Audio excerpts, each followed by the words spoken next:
like 9/11. This is almost like a 9/11 type scenario. I'm just shaking.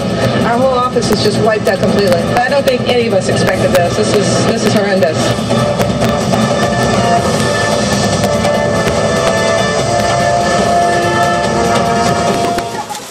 Hurricane Wilma tree, hunker down. All right, right now I'm standing in a house that has been completely demolished by Wilma. Completely, it's devastating. It's completely rubble. If you look at this pile right here, I can't stress enough that I encourage safety during hurricanes, and this is the reason. Right here, what I'm holding is a PVC pipe.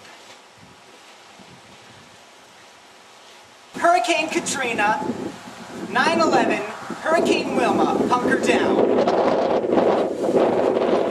Another one of Hurricane Wilma's effects, this tree has been literally bent at a 45 or maybe even 35-degree angle.